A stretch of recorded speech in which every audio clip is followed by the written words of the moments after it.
Abandonada en el altar y acusada de ser estéril frente a todos, ella no tenía a dónde ir. Pero al fondo de la iglesia, un guerrero apache viudo con 4 hijos observaba todo en silencio, y lo que hizo cambió su destino para siempre. Hola, mi querido amigo. Soy Ricardo Rodríguez, el narrador de Sueños y Destinos. Antes de comenzar, te invito a suscribirte a nuestro canal y cuéntame, ¿desde qué ciudad nos estás viendo? Un fuerte abrazo y disfruta la historia. En la primavera de 1876, cuando el polvo del camino todavía guardaba las huellas de carruajes que jamás volverían, Clara Moreno llegó a San Lucero con una maleta pequeña y una esperanza todavía más pequeña. La diligencia la había dejado en la plaza principal al mediodía, cuando el sol caía como plomo derretido sobre las calles de tierra y los perros buscaban sombra bajo los porches agrietados. Tenía 24 años, un vestido remendado con tanto cuidado que las costuras parecían invisibles, y las manos curtidas de quien había cosido para otros desde que tenía memoria. Cada uno de sus dedos guardaba las marcas de agujas que se habían clavado en momentos de cansancio, pequeñas cicatrices blancas que contaban la historia de noches sin sueño y ojos adoloridos bajo la luz amarillenta de las velas. El pueblo se extendía bajo un sol cruel, con casas de adobe que parecían fundirse con la tierra seca como si quisieran desaparecer del mapa, y en el centro, como un ojo que todo lo veía, se alzaba la iglesia de San Sebastián, donde pronto se celebraría su boda. Las paredes encaladas del templo brillaban tanto bajo la luz que dolía mirarlas directamente. Clara había pasado junto a esa iglesia con el estómago encogido, sintiendo el peso de las miradas que la seguían desde las ventanas entreabiertas y los umbrales de las puertas. Las mujeres del pueblo no hablaban con ella, pero sus ojos decían todo. Forastera, sin familia, sin dote verdadera. Una mujer que llegaba sola a casarse con un hombre que no conocía no podía ser más que una carga desesperada, alguien que venía a mendigar un lugar en el mundo. Clara sentía esas miradas como pequeñas espinas que se le clavaban en la piel. No era ingenua, sabía exactamente qué tipo de acuerdo era este. Había leído las cartas de Elías Ortega con ojos claros y despejados, buscando entre las palabras formales alguna señal de afecto o al menos de honestidad genuina. No encontró ninguna de las dos cosas, pero sí encontró algo que le bastaba. La promesa de un techo que no se caería con el primer viento, comida en la mesa cada día y la posibilidad de no tener que volver a dormir en casas ajenas, agradeciendo cada bocado como si fuera caridad envenenada. El matrimonio con Elías Ortega no nacía del amor romántico que cantaban las canciones, sino de la necesidad mutua y descarnada. Ella necesitaba un lugar donde no tuviera que explicar su existencia cada mañana, y él necesitaba una mujer que trajera orden a la casa desordenada de su padre y que trabajara sin quejarse. Un acuerdo simple, sin flores ni promesas falsas. Clara podía aceptar eso porque había aprendido hacía mucho que la supervivencia era más importante que los sueños. Lo que no podía aceptar era la mentira o el engaño deliberado, pero eso lo descubriría demasiado tarde, cuando ya estuviera parada frente al altar. Don Mateo Ortega era un hombre de tierras secas y ganado flaco, pero también de deudas que crecían como la maleza después de la lluvia, silenciosas y constantes y ahogando todo lo demás. Harlan Caldwell, dueño del almacén general y del dinero que circulaba en San Lucero como sangre en un cuerpo enfermo, tenía atrapado a don Mateo en una telaraña de créditos y plazos vencidos que se hacía más tupida cada mes que pasaba. La sequía de los últimos 3 años había convertido campos verdes en extensiones de tierra agrietada, que parecía piel de serpiente, y cada cosecha mala apretaba más la cuerda alrededor del cuello de los Ortega, hasta que don Mateo apenas podía respirar sin sentir el peso de sus obligaciones. Don Mateo todavía se vestía con trajes de lana pesada que lo hacían sudar incluso en invierno, y caminaba con la espalda recta de quien manda, pero Clara había aprendido a reconocer la desesperación bajo las poses de orgullo. Lo había visto en los ojos de su propio padre antes de que la fiebre se lo llevara, con las manos aferradas a las sábanas y la boca llena de promesas que nunca cumpliría. Lo había visto en las caras de hombres que llegaban a su puerta pidiendo que les cosiera una camisa a crédito porque el dinero no alcanzaba ni para hilo. El día de la boda, Clara se despertó cuando todavía no había amanecido por completo y el cielo seguía siendo de ese color gris violeta que precedía al sol. La habitación en la casa de huéspedes donde había pasado la noche era pequeña y olía a humedad acumulada y a las hierbas secas que la dueña colgaba del techo para ahuyentar las plagas y los malos espíritus. Clara se lavó con agua fría de la jofaina de porcelana desportillada, sintiendo cómo cada gota le erizaba la piel y le recordaba que estaba viva, que esto era real. Se cepilló el cabello castaño con movimientos lentos y metódicos, contando 100 pasadas como le había enseñado su abuela, aunque ya no recordaba bien por qué había que ser 100 y no 50 o 200. Luego se puso el vestido blanco que había cosido durante semanas enteras, trabajando cada noche después de terminar los encargos que pagaban el pan y la habitación, cosiendo bajo la luz débil de una vela que se consumía tan lento como sus esperanzas. El vestido era sencillo, pero estaba bien hecho con todo el cuidado que Clara podía darle. Había usado cada habilidad que poseía para que las costuras quedaran invisibles como líneas de agua y el dobladillo perfecto como un horizonte. No tenía encajes flamencos ni listones de seda caros, pero tenía dignidad tejida en cada puntada. Y eso era lo único que Clara podía llevar al altar, además de sus manos capaces y su voluntad de trabajar hasta que los dedos se le entumecieran. Caminó sola hacia la iglesia por el camino de tierra. No tenía padre que la llevara del brazo con paso orgulloso, ni madre que le acomodara el velo con lágrimas en los ojos, ni hermanas que lloraran de alegría fingida y envidia verdadera. Solo sus pasos sobre el polvo del camino y el sonido de las campanas que empezaban a repicar, llamando a la ceremonia con tonos graves que hacían vibrar el aire. A su paso, algunas puertas se cerraban con sonidos secos que resonaban como juicios. Otras se abrían apenas lo suficiente para que los curiosos pudieran mirarlas sin ser vistos del todo, como animales asomándose desde sus madrigueras. Clara mantuvo la cabeza alta no por orgullo, sino por necesidad y supervivencia. Si bajaba la mirada, si mostraba debilidad o duda, San Lucero la devoraría antes de que pudiera llegar siquiera al altar. Ese pueblo tenía dientes afilados para los vulnerables. Clara entró a la iglesia sintiendo el frescor repentino del interior después del calor del sol. Sus ojos tardaron un momento en adaptarse a la penumbra relativa del templo.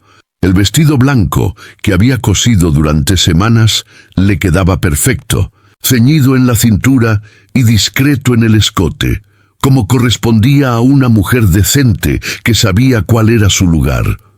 Las bancas de madera oscura estaban llenas hasta el último rincón, porque en San Lucero los matrimonios eran eventos públicos, donde se medían fortunas y se hacían tratos en voz baja, donde los hombres calculaban alianzas mientras fingían rezar y las mujeres evaluaban a las nuevas llegadas con ojos que podían cortar como navajas bien afiladas.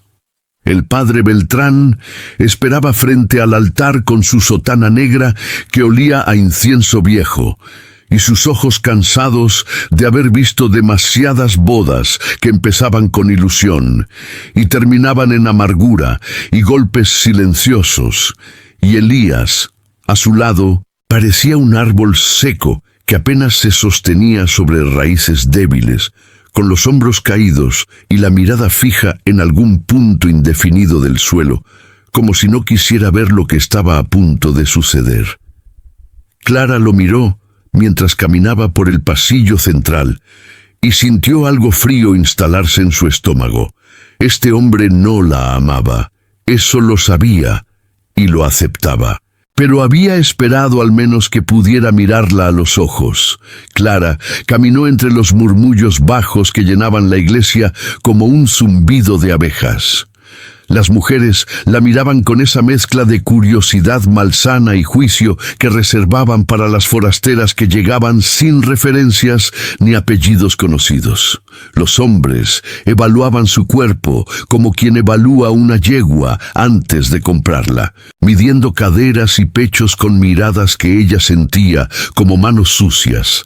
Pero Clara mantuvo la cabeza alta porque había aprendido que la dignidad era lo único que nadie podía quitarle sin su permiso, lo único que dependía enteramente de ella. Estaba a medio camino del altar cuando don Mateo Ortega se levantó de su banca en la primera fila. El hombre era corpulento, con un bigote espeso y cejas pobladas que se juntaban cuando fruncía el ceño. Su voz cortó el aire como un cuchillo cuando habló. «Esta mujer no puede casarse con mi hijo». El silencio que siguió fue tan espeso y pesado que Clara sintió que se ahogaba. El padre Beltrán parpadeó con confusión genuina, su boca abriéndose y cerrándose como un pez fuera del agua. «¿Qué dice, don Mateo? La ceremonia está a punto de comenzar». «Que es estéril». Don Mateo escupió la palabra como si fuera veneno que le quemara la lengua. «No puede darle hijos a mi hijo, no puede continuar nuestro apellido, no puede cumplir con el deber más básico de una esposa. Esta boda no se celebrará».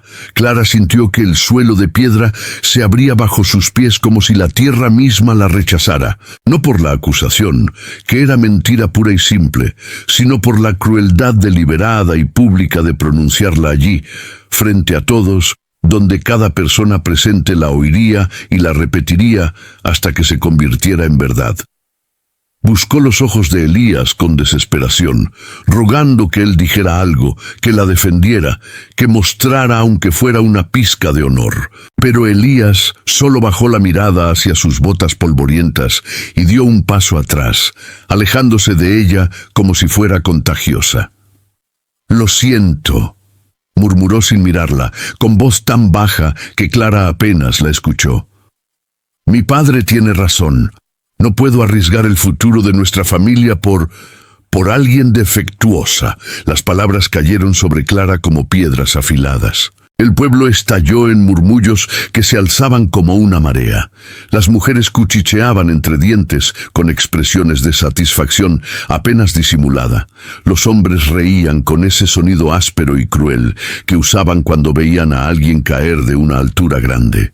Clara sintió lágrimas calientes en sus mejillas, pero no las limpió con rabia o vergüenza. Quería irse, correr hacia la puerta y no detenerse hasta estar lejos de este pueblo y estas personas. Quería desaparecer. Pero sus piernas no le respondían, como si estuvieran clavadas al suelo de piedra fría de la iglesia. Entonces, desde el fondo de la iglesia donde la luz apenas llegaba, se escuchó el sonido de pasos pesados y seguros. Un hombre se levantó de la última banca, donde había permanecido en silencio durante toda la ceremonia, como una sombra que nadie había notado. Era alto, de piel oscura curtida por años bajo el sol del desierto, con el cabello negro recogido en una trenza que le caía sobre el hombro y ojos oscuros que parecían ver más allá de las apariencias y las mentiras. Clara lo reconoció vagamente. Lo había visto en el mercado hacía días, siempre acompañado de 4 niños de diferentes edades que lo seguían como sombras leales. «Tocho», murmuró alguien con voz teñida de miedo y desprecio. El Apache. Tocho caminó hacia el altar con pasos lentos pero firmes que resonaban en el silencio tenso de la iglesia.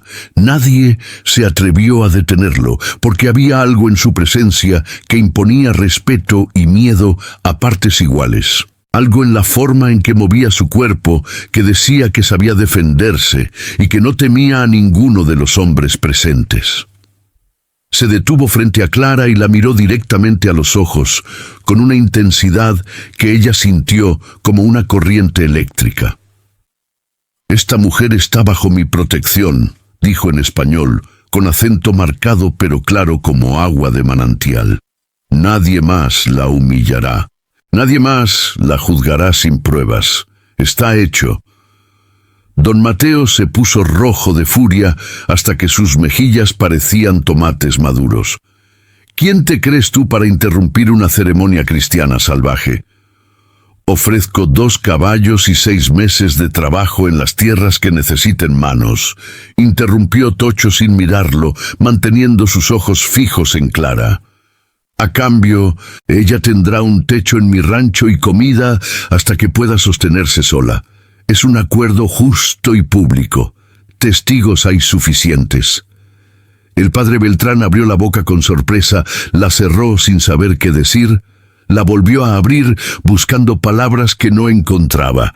El sheriff Rourke, que estaba recargado contra una columna al fondo con los brazos cruzados, se enderezó con brusquedad y puso una mano en su revólver con gesto amenazante. «Esto no es legal, Apache. No puedes simplemente».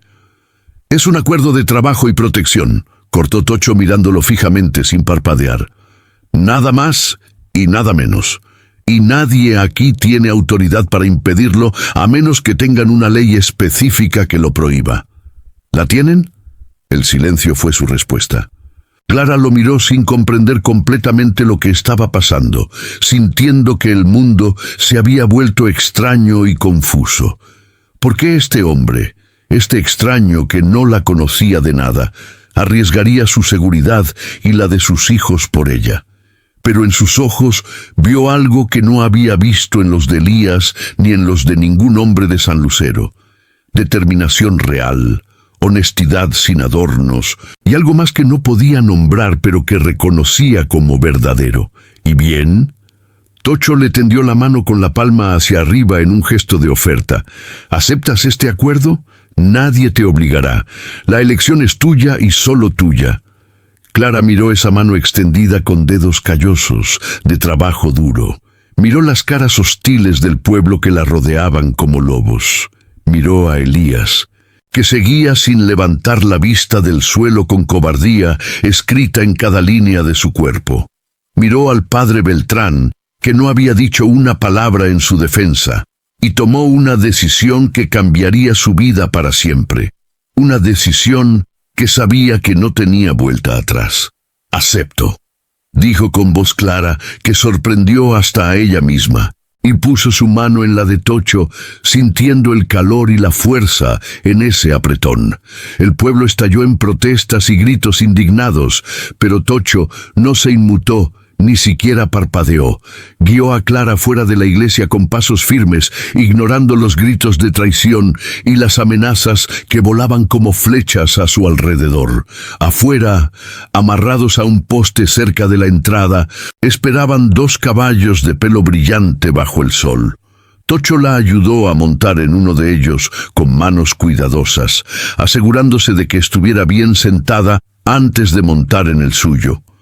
«¿Tienes cosas que recoger?», preguntó con voz práctica.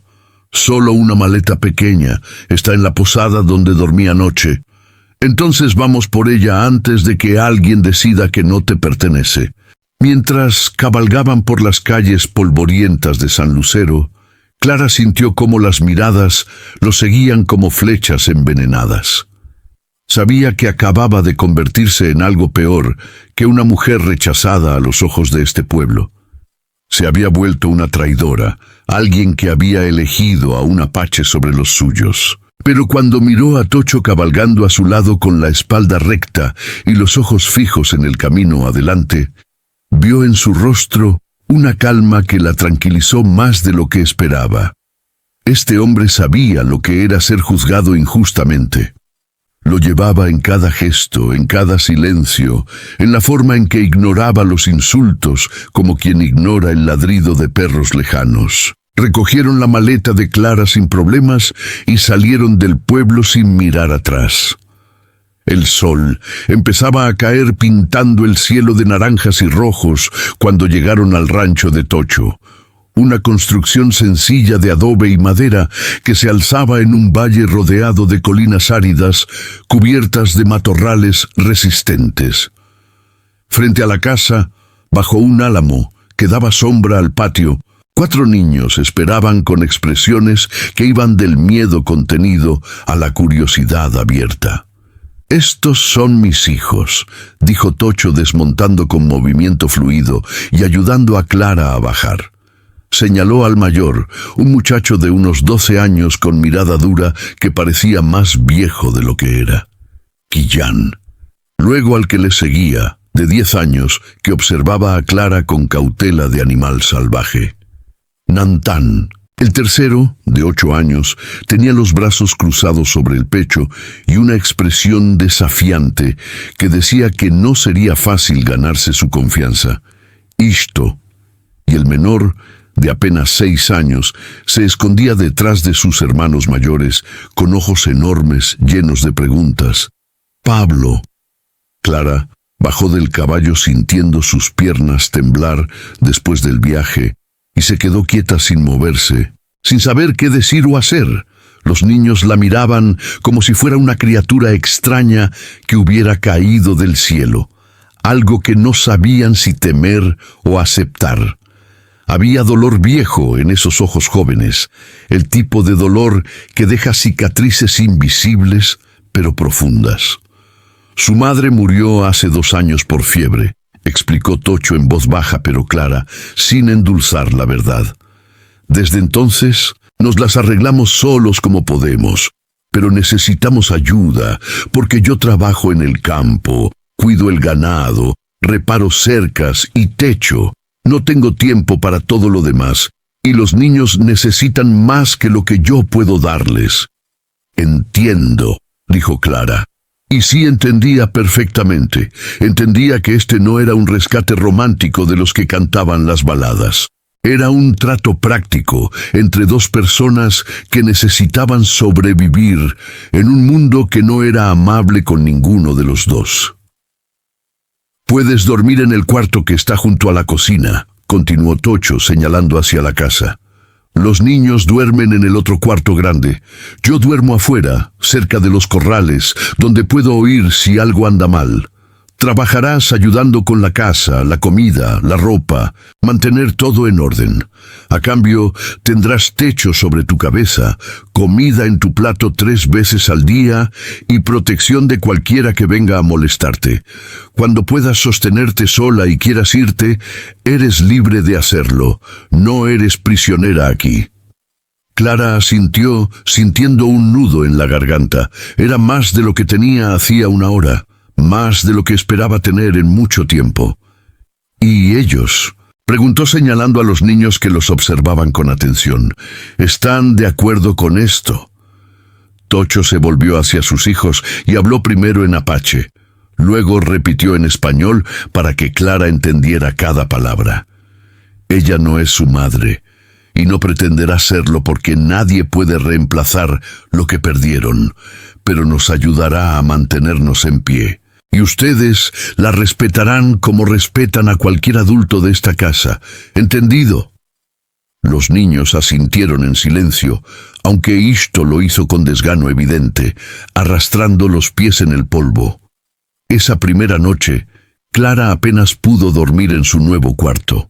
La habitación era pequeña pero limpia, con un catre de madera y una manta gruesa que olía a sol y a hierbas. A través de las paredes delgadas de adobe, escuchaba los sonidos nocturnos del rancho, que eran tan diferentes de los sonidos de la ciudad.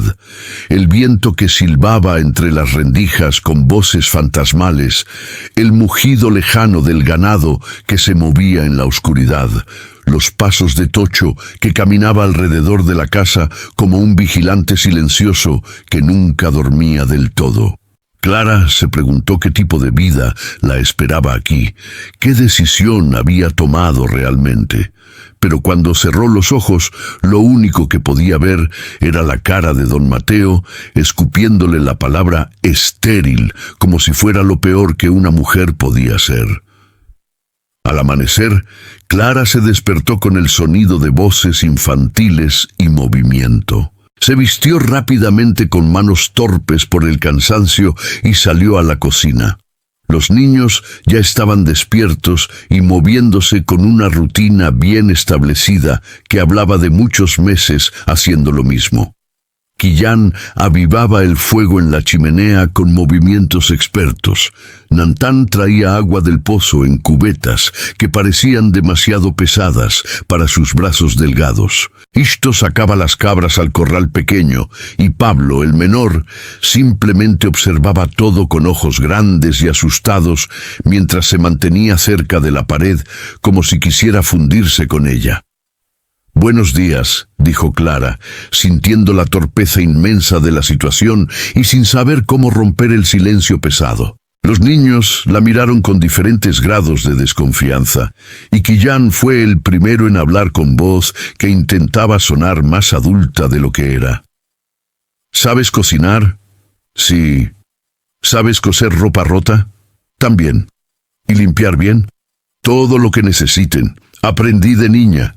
Quillán la estudió con esos ojos viejos que no correspondían a su edad de 12 años, ojos que habían visto demasiado dolor. «Mi madre también sabía hacer todo eso», dijo finalmente con voz neutra, y salió de la casa dejando la puerta abierta. Clara sintió el peso enorme de esa comparación, pero no dijo nada, porque sabía que no había palabras que pudieran cambiar lo que estos niños sentían. No podía competir con un fantasma, con el recuerdo idealizado de una madre muerta. Solo podía demostrar, día a día, con acciones pequeñas, que merecía estar allí. Los primeros días fueron los más difíciles que Clara había vivido. Los niños no la rechazaban abiertamente con insultos o violencia, pero tampoco la aceptaban con nada parecido a calidez. Quillán la ignoraba la mayor parte del tiempo como si fuera invisible. Nantán le hablaba solo cuando era absolutamente necesario con monosílabos. Isto hacía exactamente lo contrario de lo que ella pedía con una sonrisa desafiante, y Pablo la miraba con miedo puro, como si temiera que ella desapareciera si le quitaba los ojos de encima, o peor aún, que ella lo lastimara de alguna forma. Clara trabajó sin quejarse ni una sola vez. Cocinaba 3 comidas al día, usando las provisiones limitadas que había. Lavaba la ropa sucia en el río cercano hasta que le dolían los brazos. Remendaba la ropa que estaba llena de agujeros y desgarros. Organizaba la cocina desordenada. Barría el patio que siempre se llenaba de polvo. Alimentaba a las gallinas que picoteaban en el corral. Y poco a poco, muy poco a poco, como el movimiento de las estaciones, las cosas comenzaron a cambiar de formas pequeñas pero importantes. Fue Nantán el primero en ceder su desconfianza. Una tarde calurosa, mientras Clara remendaba una camisa sentada bajo la sombra del álamo, él se acercó tímidamente con pasos de quien no está seguro de ser bienvenido. «¿Puedes arreglar esto?», preguntó con voz baja, mostrándole un pantalón con una rodillera completamente rota y hilos colgando. «Claro que sí», dijo Clara tomando el pantalón y examinándolo. Y mientras cosía con puntadas pequeñas y precisas, Nantán se quedó cerca, pero no demasiado, observando sus manos moverse con la aguja como si fuera magia. «Mi madre cosía así», murmuró después de un largo silencio. «Con puntadas pequeñas que no se veían. Tu madre te enseñó bien entonces», respondió Clara sin dejar de coser y sin mirarlo para no asustarlo. «Porque tú también sabes hacer puntadas pequeñas. Vi cómo remendaste tu cinturón el otro día con mucho cuidado». Nantán se sonrojó hasta las orejas, Pero por primera vez, desde que Clara había llegado, sonrió con una sonrisa pequeña pero genuina. Esto fue mucho más difícil de alcanzar. Parecía decidido a probar cada límite posible, a ver hasta dónde podía llegar antes de que Clara se rindiera y se fuera como seguramente esperaba que hiciera. Dejaba sus cosas tiradas por toda la casa, derramaba agua del pozo a propósito cuando ella acababa de limpiar el piso, se negaba a ayudar con las tareas que le correspondían. Una mañana al amanecer, Clara encontró que había soltado a todas las gallinas del corral y éstas andaban dispersas por todo el rancho. En lugar de regañarlo con gritos o golpes, Clara simplemente le dijo con voz tranquila: «Entonces, supongo que tú irás a buscarlas, una por una». «¿Y si no quiero hacerlo?», desafió Ishto con brazos cruzados. «Entonces no tendremos huevos para desayunar ninguno de nosotros. Y tú tampoco comerás pan, porque no hay con qué hacerlo si no hay huevos». Ishto la miró desafiante con mandíbula apretada, pero Clara sostuvo su mirada sin parpadear ni mostrar enojo, solo paciencia infinita. Finalmente, con un bufido exagerado, el niño salió a perseguir a las gallinas. Le tomó 2 horas largas atraparlas a todas una por una, mientras ellas corrían y volaban torpes, y cuando regresó, sudoroso y exhausto con arañazos en los brazos, Clara ya había preparado el desayuno para todos. «Come», le dijo simplemente sin mencionar lo que había pasado. Y aunque Ishto lo hizo con el ceño fruncido y sin decir gracias, no volvió a soltar a las gallinas nunca más. Pablo era completamente diferente de sus hermanos. No desafiaba ni ignoraba a Clara. Simplemente observaba todo con silencio absoluto. Se sentaba en un rincón de la cocina y seguía cada movimiento de Clara con ojos enormes que parecían tragarse el mundo. Una tarde, mientras ella amasaba pan con las manos hundidas en la masa elástica, sintió su presencia pequeña detrás de ella como una sombra. «¿Quieres ayudar?», preguntó sin voltear para no asustarlo. Silencio total. «No tienes que hablar si no quieres, pero tus manos pueden amasar si quieren intentarlo». Lentamente, con movimientos de pajarito asustado, Pablo se acercó.